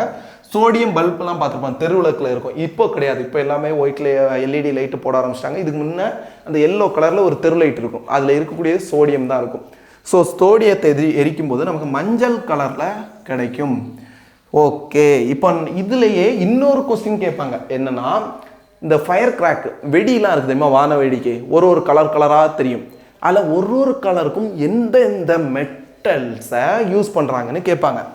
ரொம்ப ரொம்ப ரொம்ப ரொம்ப ரொம்ப முக்கியமான கொஸ்டின். இந்த கொஸ்டின்லாம் எல்லாருமே போட்டுக்கிட மாட்டாங்க. ஒரு 100 பேர் எழுதுறாங்கன்னா அதில் ஒரு 10-15 பேர் தான் இந்த மாதிரி கொஸ்டின்லாம் ஆன்சர் பண்ணுவாங்க. ரொம்ப ரொம்ப முக்கியமானது. இப்போ அந்த 10-15 பேருக்குள்ளே நீங்கள் வரணும்னா என்ன பண்ணணும்னா நிறைய மார்க் டெஸ்ட் போடணும். ப்ரீவியஸ் இயர் கொஸ்டின் எடுத்து பார்க்கணும். அப்போ தான் உங்களுக்கு தெரியும் இதில் இந்த மாதிரி கொஸ்டின் கேட்குறாங்க, இந்த மாதிரி கேட்குறாங்க அப்படிங்கக்கூடிய ஐடியாஸ் கிடைக்கும். இப்போது சோடியம் வந்து எல்லோ கலர், பொட்டாசியம் வந்து என்னென்னா லாவெண்டர் கலர், லில்லாக் லாவெண்டர் மாதிரியான கலர். வெடிக்கும் போது நமக்கு லாவெண்டர் கலரில் தெரியுதுன்னா அதுக்கு காரணம் அதில் பொட்டாசியம்ங்கக்கூடிய மெட்டலை எரிச்சிருக்கிறாங்க அப்படின்னு அர்த்தம். கால்சியம் என்னென்னா பிரிக் ரெட் கலர். ஓகேவா, ரெட் கலர் வச்சுக்கோங்க, ரெட் கலர்னே ஞாபகம் வச்சுக்கோங்க. செங்கல் ரெட் கலர்னு இருக்குது, red colour. Calcium red colour. Strontium red colour. ஓகேவா, கிரிம்சன் ரெட் அப்படின்னு இருக்கு, அதெல்லாம் கிடையாது, ரெட்டுன்னே ஞாபகம் வச்சுக்கோங்க. அப்படி தான் கேட்பாங்க. இதில் உங்களுக்கு கால்சியம் கூட அடிக்கடி கேட்கறது கிடையாது, இந்த ஸ்ட்ரோன்டியம் கேட்பாங்க. ஸ்ட்ரோன்டியம் வந்து கேட்பாங்க, ரெட் கலர். ஸ்ட்ரோன்டியம்ங்கிறது ஸ்டோனுன்னு வச்சுக்கோங்க. ஸ்டோனை வச்சு அடித்தா என்ன ஆகும், ரத்தம் வந்துடும், ரெட் கலரில் ரத்தம் வந்துடும். So red. பேரியம், பேரியம் வந்து க்ரீன் கலர். பேரிக்காய் எந்த கலரில் இருக்கும், க்ரீன் கலரில் இருக்கும். அப்போது பேரியம் வந்து க்ரீன் கலர், இதுவும் ரொம்ப ரொம்ப முக்கியம். காப்பர் வந்து blue green colour, mixed blue green. ஓகேவா, இதில் உங்களுக்கு முக்கியமானது என்னென்னா சோடியம் முக்கியம், கண்டிப்பாக படிச்சுங்க. சோடியம் முக்கியம், ஸ்ட்ரோன்டியம் முக்கியம், பேரியம் முக்கியம். இந்த 3மாவது பார்த்து வச்சுக்கோங்க, ரொம்ப ரொம்ப முக்கியமானது. தமிழில் இருக்குது, அவ்வளோதான் இது. நெக்ஸ்ட் கொஸ்டின் போகுமா? Two objects have different masses but the same force. Two objects have different masses but ஒரே நிமிஷம். Two objects have different masses but same force is applied to both for same duration. What is the true about the change in their momentum? ஓகேவா, 2 object இருக்குது, அது மேலே 2 object AB அப்படின்னு இந்த 2 ஆப்ஜெக்டை வச்சுக்கோங்க. இது ஒன்று, இது ஒன்று. இதுக்கு மேலே ஒரு ஃபோர்ஸை கொடுக்குறோம். ஓகேவா, சேம் ஃபோர்ஸ். இதில் என்ன கொடுக்குறோமோ அதே அளவு ஃபோர்ஸ் இதில். எவ்வளவு டைம் கொடுக்குறோம், ரெண்டுலேயுமே ஒரே டைம் கொடுக்குறோம். அப்போது அந்த உந்தத்தின் வேறுபாடு என்ன அப்படின்னு கேட்டிருக்காங்க. இதுக்கு ஒரு ஃபார்முலா இருக்குது. உந்தம் மாறுபடும் விகிதத்துக்கு ஒரு ஃபார்முலா இருக்குது. என்னன்னா உந்தம் மாறுபடும் விகிதம். இதுக்கு இதோட formula change in momentum equal to force into time. ஓகேவா, அந்த ஆப்ஜெக்ட் எப்படினாலும் இருந்துட்டு போட்டும், சின்னதாக இருக்கட்டும் பெருசாக இருக்கட்டும், எப்படினாலும் இருக்கட்டும். உந்தம் மாறுபடுறதுக்கு, சேஞ்ச் ஆகிறதுக்கு எதை பொறுத்தது அப்படின்னா ஃபோர்ஸையும் டைமையும் பொறுத்தது, அவ்வளோதான். உந்தம் அப்படின்னா என்ன, மொமெண்டம் அப்படின்னா என்னன்னா ஒரு பொருள் தொடர்ந்து இயங்குறதுக்கானது தான் மொமெண்டம் இல்லைன்னா உந்தம் அப்படின்னு சொல்லுவோம். ஓகேவா, இப்போ இயங்கும் தன்மை, அந்த பொருளோட இயங்கும் தன்மையை தான் நம்ம வந்து மொமெண்டம் இல்லைன்னா உந்தம் அப்படின்னு சொல்லுவோம். உந்தம் அதிகமாக இருக்குது அப்படின்னா அந்த பொருளை நம்ம ஸ்டாப் பண்ணுறது கஷ்டம், அது அதிக ஃபோர்ஸை கொடுக்கும், நம்ம ஸ்டாப் பண்ணுறது கஷ்டம். இதுவே உந்தம் இல்லைன்னா மொமெண்டம் கம்மியாக இருக்குது அந்த பொருளுக்கு அப்படின்னா நம்ம ஈஸியாக அந்த பொருளை மூவ் ஆகி வர்றதை நம்ம ஸ்டாப் பண்ண முடியும். அப்போ தொடர்ந்து அந்த பொருளை இயங்க வைக்கிறது அதோட உந்தம் அப்படிங்கக்கூடிய ப்ராப்பர்ட்டி இல்லைன்னா மொமெண்டம் இருக்கக்கூடிய ப்ராப்பர்ட்டி. இப்போ உந்தம் மாறுபடுறது, சேஞ்ச் ஆகுறது, ஒரு பொருள் ஒரு குறிப்பிட்ட உந்தத்தில் போகுது, அடுத்து இன்க்ரீஸ் ஆகுது இல்லைன்னா கம்மி ஆகுதுன்னா அதோட சேஞ்சின் உந்தம் மாறுபடும் விகிதம், உந்தம் மாறுபடுதல் அப்படின்னு சொல்லுவோம். Change in momentum. Change in momentum ஃபோர்ஸையும் டைமையும் பொறுத்தது. அது எவ்வளோ பெருசாக இருக்கலாம், சின்னதாக இருக்கலாம், எதுவானாலும் இருக்கட்டும். ஸோ இங்கே ஃபோர்ஸும் டைமும் ஒரு இந்த பொருளுக்கும் ஒன்று தான், இன்னொரு பொருள் இருக்குது, ரெண்டுக்கும் ஒரே அளவு ஃபோர்ஸு ஒரே அளவு டைமில் தான் இதாகுது. ஸோ இதில் ரெண்டு இதுவுமே சேஞ்ச் ஆகாதனால, ரெண்டுக்குமே ஒரே மாதிரி இருக்கிறதுனால, ஸோ ரெண்டோட இதுவும் சேமாக தான் கிடைக்கும். The heavier object gain more momentum, அது கிடையாது. The lighter object gain more momentum, கிடையாது. Both gain same change in momentum. The both gain same change in momentum. இரண்டும் ஒரே உந்த மாறுபாட்டை கொண்டுள்ளது. ஏன்னா ரெண்டுக்கும் எஃப்பும் ஒரே தான் கொடுத்துருக்காங்க, டீயும் ஒரே டைமும் ஒன்றே தான். So both gain same change in momentum அப்படிங்கக்கூடியதான் இதோட ஆன்சர். ஆப்ஷன் சி தான் இதோட ஆன்சர். இரண்டு பொருள் அதே கொஸ்டின் தான். இரண்டு பொருள் இரண்டிற்கும் சமமான உந்தம் மாற்றம் ஏற்படும். இரண்டிற்கும் சமமான உந்தம் மாற்றம் ஏற்படும்ங்கக்கூடிய ஆப்ஷன் சி தான் இதுக்கு கரெக்டான ஆன்சர். நெக்ஸ்ட் கொஸ்டின் பார்க்கலாம். An object move at the speed of 20 meter per second for 5 seconds. What distance does it cover? இது வந்து நம்ம டைம் அண்ட் டிஸ்டன்ஸ் போட்டாலே இது வந்து போடலாம். ஓகேவா? டைம் அண்ட் டிஸ்டன்ஸ் வந்து கொஸ்டின் நீங்கள் சால்வ் பண்ணியிருந்தாலே இதை போட்டலாம். அப்போ டிஸ்டன்ஸ் மேக்ஸில் பார்த்தாலே படிச்சிருந்தாலும் நம்ம இதை போட்டலாம். டிஸ்டன்ஸ் ஈக்குவல் டு என்ன? Time into speed. டைம் என்ன கொடுத்துருக்காங்க? 5 செகண்ட் கொடுத்துருக்காங்க. ஸ்பீட் என்னன்னா 20 metre per second equal to 100 மீட்டருங்கிறது தான் இதோட ஆன்சர். இந்த மாதிரி ரொம்ப ரொம்ப ரொம்ப சிம்பிளான ஒரு கொஸ்டின் உங்களுக்கு எக்ஸாமில் வந்துட்டுனாலே அதுக்குள்ளே எதையாவது ஒரு பிரச்சனையை சில டைம் நிறைய டைம் பிரச்சனையை வச்சுருப்பாங்க. ஸோ நீங்கள் இந்த மாதிரி கொஸ்டின் வந்தாலே ஒரு டைம் நீங்கள் கூர்ந்து கவனிக்கணும். இது மீட்டர் பர் செகண்டு, இதுவும் செகண்டு. இது ஒருவேளை மீட்டர் பர் மினிட்டில் கொடுத்து இதை வந்து செகண்டில் கொடுத்துருக்காங்கன்னா நீங்கள் இதை வந்து மறுபடியும் செகண்டுக்கு கன்வெர்ட் பண்ணணும். எல்லாம் ஒரே யூனிட் எல்லாம் ஒரே மாதிரி இருக்கான்னு கவனிச்சுக்கணும். இங்கேயும் செகண்டில் தான் இருக்குது, இங்கேயும் செகண்டில் தான் இருக்குது. ஸோ பிரச்சனை இல்லை. அப்போது இந்த மாதிரி ஈஸியான கொஸ்டினுக்கு கொடுத்துருக்காங்கன்னா ஒரு டைம் நீங்கள் அதில் ஏதாவது ட்ரிக் ஏதாவது உள்ள மைன்யூட்டாக ஏதாவது இருக்குதான்னு பார்த்துக்கணும். கொஸ்டினை இன்னொரு டைம் நீங்கள் வாசித்து பார்க்கணும். ஸோ உங்களுக்கு இன்கரெக்ட் வந்து கம்மியாக வரும். நெக்ஸ்ட் கொஸ்டின் பார்க்கலாம். ஒரு பொருள் 20 மீட்டர் அதே கொஸ்டின் தான். 20 மீட்டர் பெர் வினாடி வேகத்தில் சென்றால் 5 வினாடிகள் சென்றால் அது எவ்வளோ தூரம் சென்று இருக்கும்னு கேட்டிருக்காங்க. அதே question. Next question super question இது. ஏ கிடையாது. 3 ohm, 2 ohm and 1 ohm resistor are connected in series with 9 volt battery. Find the current flowing through the circuit. 3 ohm, 2 ohm மற்றும் 1 ohm மின்தடைகள் 9 வோல்ட் மின்கலத்துடன் தொடர் இணைப்பில் இணைக்கப்பட்டுள்ளன. அந்த சுற்றில் பாயும் மின்னோட்டத்தை காண்க. ஓகேவா? கீழே டக்கு டக்கு டக்கு டக்குன்னு ஆன்சர் பண்ணுங்க பார்ப்போம். இதுக்கு ஆப்ஷன் ஏ வந்து 0.67 ampere, option B 1.5 ampere, option C 3 ampere, option D 6 ampere. இதுக்கு ஆன்சர் என்னன்னு பண்ணுங்க. ஃபர்ஸ்ட் தொடர் இணைப்புனா என்ன? பக்க இணைப்பு இல்லைன்னா வந்து சீரியஸ் கனெக்ஷன் இல்லைன்னா பேரலல் கனெக்ஷன் அப்படின்னா என்னன்னு பார்ப்போம். இப்போ இதுதான் பேட்டரின்னு வச்சுக்கோங்க. இது பேட்டரி.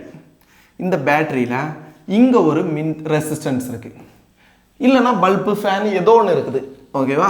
ரெசிஸ்டன்ஸ் இல்லை பல்பு ஃபேன் அது எல்லாமே நம்ம வந்து மின்தடை அப்படின்னு தான் அது அந்த மின்தடைங்கிறதுல தான் வரும் அது எல்லாமே. ஸோ இங்கே ஒரு பல்பை போட்டுடலாம். பல்பு கேவலமாக வருதே.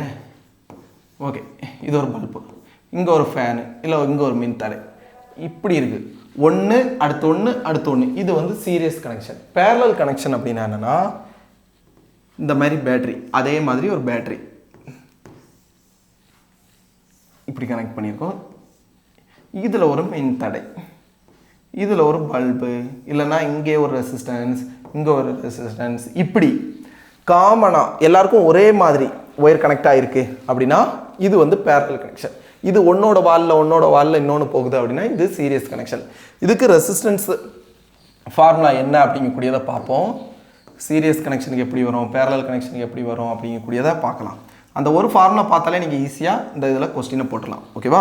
இப்போது சீரியஸ் கனெக்ஷனை பொறுத்த வரைக்கும் resistance, total resistance equal to resistance 1 plus resistance 2 plus அப்படியே போயிட்டே இருக்கும். இதுவே பேரலல் கனெக்ஷனை பொறுத்த வரைக்கும் ஒரு total resistance 1 by total resistance equal to 1 by resistance 1 plus 1 by resistance 2 இப்படின்னு வரும். ஓகேவா? அப்படியே போயிட்டே இருக்கும். எத்தனை ரெசிஸ்டன்ஸ் இருக்கோ அத்தனைத்தையும் நம்ம ஆட் பண்ணணும். இது மட்டும் தெரிஞ்சிருந்தால் நம்ம இந்த கொஸ்டினை நம்ம ஈஸியாக சால்வ் பண்ணிடலாம். இது நமக்கு என்ன கொடுத்துருக்காங்க? சீரியஸ் கனெக்ஷன் தான் கொடுத்துருக்காங்க, பேரலல் கிடையாது. ஸோ இதை நம்ம சால்வ் பண்ணலாம். அப்போது ஆர் டோட்டல் ஈக்குவல் டு என்ன வரும்? R1 என்ன? 3 ஓம் ப்ளஸ் 2 ஓம் ப்ளஸ் 1 ஓம். அப்போ டோட்டல் ரெசிஸ்டன்ஸ் என்ன அப்படின்னா 6 ஓம். நமக்கு ஒரு ஃபார்முலா தெரியும். V equal to I into R. இதில் I தான் கேட்டிருக்காங்க. V என்ன கொடுத்துருக்காங்க? 9 வோல்ட் கொடுத்துருக்காங்க. I என்னன்னு நமக்கு தெரியாது. R என்ன? 6. இதில் இருந்து நம்ம ஐயை கண்டுபிடிச்சலாம், கரண்டை கண்டுபிடிச்சலாம். கரண்ட் ஈக்குவல் டு என்ன? 9/6 வரும். 1.5 வரும். இதுதான் ஆன்சர். 1.5 ஆம்பியர் வரும். அதையும் பார்த்துக்கணும். 1.5 இருக்கும், இங்கே வந்து வேற ஏதாவது இருக்கும், வோல்ட் இருக்கும், இல்லைனா வந்து வேற ஏதாவது ஒன்று இருக்கும், வாட் இருக்கும். அதில் ஆம்பியர் அப்படிங்கக்கூடியதை நீங்கள் பார்த்துக்கணும். கரண்டோட யூனிட் வந்து ஆம்பியர். நெக்ஸ்ட் கொஸ்டின் பார்ப்போம். டக்குன்னு ஒரே நிமிஷம். இது என்ன வர மாட்டேங்குது? சத்திய சோதனை ஸ்டக் ஆயிடுச்சு.